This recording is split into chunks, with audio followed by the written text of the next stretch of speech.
Welcome to Psychology 311, Study Session 2, Patterns of Responding to Sensory Events. Introduction. Apart from the two major factors, neurological thresholds and self-regulation strategies associated with our understanding of the overall concept of sensory, we can identify 4 basic patterns of responding to sensory events in everyday life. In this lecture, the highlights include low or poor registration, sensation seeking, sensation avoiding, and sensation sensitivity. Objectives. At the end of this lecture, you should be able to 1. Discuss the patterns of responding to sensory events, and 2. Demonstrate your understanding of sensation seeking, sensation avoiding, sensation sensitivity, and low or poor registration. Pre-test. 1. What do you understand by sensation seeking? 2. Define low registration. 3. What is sensation avoiding? 4. What is sensation sensitivity? Content. Low registration or poor registration.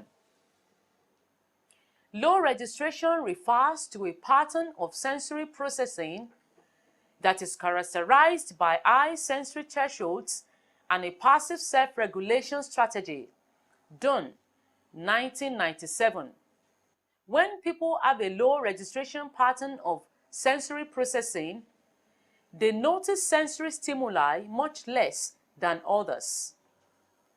The sensory profile measures cover the lifespan and use information reports to evaluate a person's ability to register sensory inputs. People who have low registration patterns seem uninterested, self-absorbed, and sometimes dull in affect.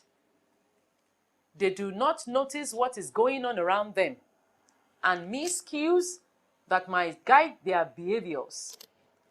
We hypothesize that most events in daily life do not contain a sufficient amount of intensity to meet these children's thresholds. Their passive strategies lead to their being somewhat oblivious to activities. Dunn and colleagues have conducted national studies of infants, children, and adults with and without disabilities, and have found that persons without disabilities of all ages notice and register sensory input most of the time, and that people with disabilities such as autism and schizophrenia are significantly more likely to experience low registration. When a person has low registration patterns, interventions are directed at increasing the intensity of sensory input to improve the chances for noticing and responding to environmental demands. Sensation seeking. Sensation seeking refers to a pattern of sensory processing that is characterized by high sensory thresholds and an active self-regulation strategy. Dunn, 1997. When people have sensation-seeking patterns of sensory processing, they enjoy and generate extrasensory input for themselves. The sensory profile measures cover the lifespan and use informant report to evaluate a person's ability to register sensory input.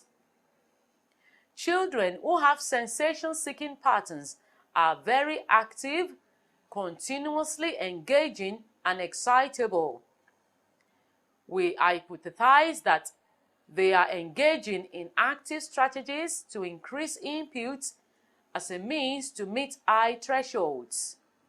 Dunn and colleagues have conducted national studies of infants, children, and adults with and without disabilities and have found that persons without disabilities of all ages seek and derive pleasure from sensory experiences.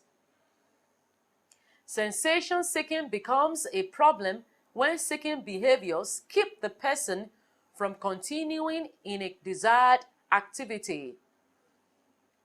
When a person has difficulty with sensation seeking, interventions are directed at providing more opportunities for the desired sensory input within daily life activities. Sensation avoiding. Sensation avoiding refers to a pattern of sensory processing that is characterized by low sensory thresholds and an active self-regulation strategy. Dunn, 1997. When people have a sensation avoiding pattern of sensory processing, they are bothered by inputs more than others. The sensory profile measures cover the lifespan and use informant report to evaluate a person's sensation avoiding tendencies. Children who have sensation avoiding patterns are rule-bound, ritual-driven, and uncooperative. They engage in behaviors to limit the sensory input they must deal with. We hypothesize that this limits sensory opportunities because unfamiliar sensory input is difficult to understand and organize, or might even be threatening to the nervous system. Ritual behavior provides a high rate of familiar sensory input while simultaneously limiting the possibility of familiar input. Dunn and colleagues have conducted national studies of infants, children, and adults with and without disabilities and have found that persons without disabilities of all ages seldom engage in sensation-avoiding behaviors, and that people with disabilities such as autism and schizophrenia are significantly more likely to engage in a high amount of sensation-avoiding patterns. When a person has sensation-avoiding patterns, interventions are directed at making input less available so that the person does not become overwhelmed and want to withdraw from participation in everyday life. Sensory sensitivity. Sensory sensitivity refers to a pattern of sensory processing that is characterized by low sensory thresholds and a passive self-regulation strategy. Dunn, 1997. When people have a sensory sensitivity pattern of sensory processing, they detect more input than others. The sensory profile measures cover the lifespan and use informant report to evaluate a person's sensory sensitivity tendencies. Children who have sensory sensitivity patterns are distractible, hyperactive, and can be complainants. They notice many more sensory events than others do and comment about them with regularity. We hypothesize that they have low thresholds that enable them to have a high rate of noticing what is going on around them. These children use passive strategies in that they allow things to happen and comment rather than removing themselves as a sensation avoider is likely to do.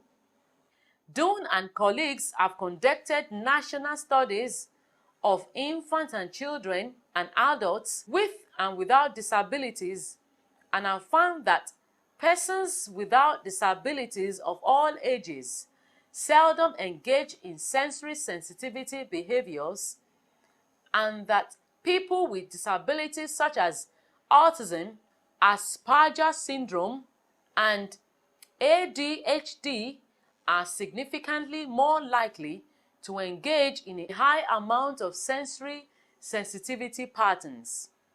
When a person has sensory sensitivity patterns, interventions are directed at providing more structured input so that the person does not become overwhelmed in everyday life.